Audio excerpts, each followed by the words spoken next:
Khamenei দরিদ্র পরিবার থেকে যেভাবে ক্ষমতার শীর্ষে উঠে এসেছিলেন।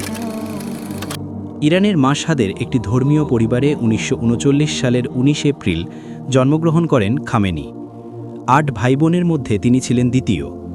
তার বাবা সৈয়দ জাওয়াদ খামেনি ছিলেন স্থানীয়ভাবে সুপরিচিত একজন শিয়া পণ্ডিত।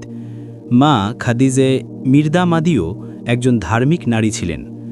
শৈশবে মায়ের কাছেই কোরআন শিক্ষাসহ ইসলাম ধর্মের অন্যান্য গুরুত্বপূর্ণ বিষয়ে প্রাথমিক জানাশোনা হয় আলী খামেনির।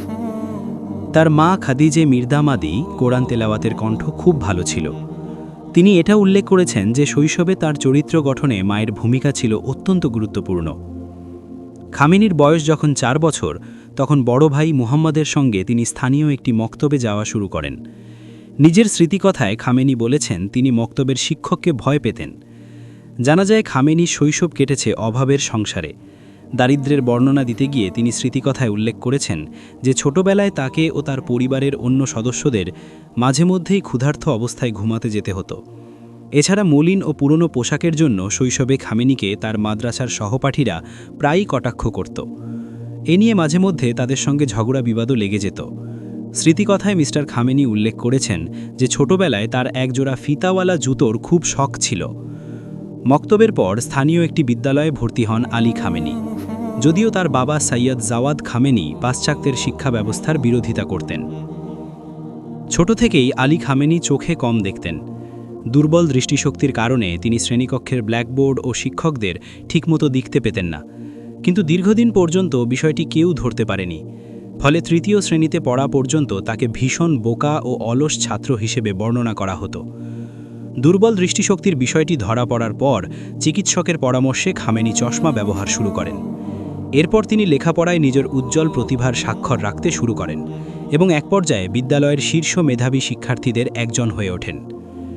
তবে বাবার বিরোধিতার মুখে উচ্চ বিদ্যালয়ে ভর্তি হতে পারেননি আলী খামেনি। তখন ধর্মীয় শিক্ষার জন্য তাকে শিয়া মুসলিমদের পবিত্র নগরী কোমে পাঠানো হয়। স্মৃতিকথায় আলী খামেনি বলেছেন কৈশোরে সাহিত্যের প্রতি তার বিশেষ আগ্রহ জন্মেছিল, বিশেষত উপন্যাস ও কবিতার প্রতি। পরবর্তীতে তিনি কবিদের বিভিন্ন সভা ও কবিতার আসরে যোগ দিতে শুরু করেন। সাহিত্যের প্রতি অনুরাগ এতটাই বেশি ছিল যে কোমে ধর্মীয় শিক্ষা প্রতিষ্ঠানে যাওয়ার আগেই তিনি ১০০০-এরও বেশি উপন্যাস পড়ে ফেলেছিলেন বলে স্মৃতিকথায় উল্লেখ করেছেন। সেই সব উপন্যাসের মধ্যে লিও টলস্টয়, ভিক্টর হুগো এবং রোমা রোলার মতো বিখ্যাত লেখকদের বইও ছিল। যৌবনে আলী খামেনি আমিন ছদ্মনামে কবিতাও লেখা শুরু করেন। ছাত্র থাকাকালীন খামেনি ১৯৫৫ সালে কোমে একটি সভায় যোগ দেন। সেখানে আয়াতুল্লাহ রুহুল্লাহ খোমেনির সঙ্গে তার দেখা হয়, যার নেতৃত্বে পরে ইরানে ইসলামী প্রজাতন্ত্র প্রতিষ্ঠা হয়। কোমে পড়াশোনা করার সময় আলী খামেনি ইরানের তৎকালীন শাসক শাহ মোহাম্মদ রেজা পাহলভীর বিরোধাচরণ শুরু করেন। ১৯৬২ সালে তিনি আয়াতুল্লাহ খোমেনির ধর্মীয় আন্দোলনে যোগ দেন। এরপর তরুণ আলী খামেনি ধীরে ধীরে খোমেনির একজন একনিষ্ঠ অনুসারী হয়ে ওঠেন। মৃত্যুর আগে বিভিন্ন স্মৃতিকথায় তিনি উল্লেখ করেছেন যে তিনি জীবনে যা কিছু শিখেছেন এবং যা বিশ্বাস করেন সবই খোমেনির ইসলামী ভাবধারা থেকে প্রাপ্ত। শাহ মোহাম্মদ রেজা পাহলভীর বিরুদ্ধে সরাসরি বিক্ষোভে জড়িয়ে পড়েছিলেন আলী খামেনি এবং বেশ কয়েকবার গ্রেফতারও হয়েছিলেন।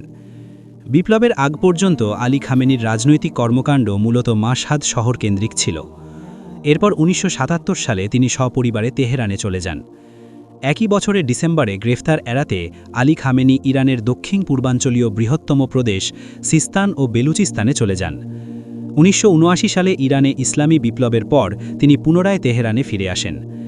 সে সময় বিপ্লবী পরিষদে দায়িত্ব পান আলী খামেনি।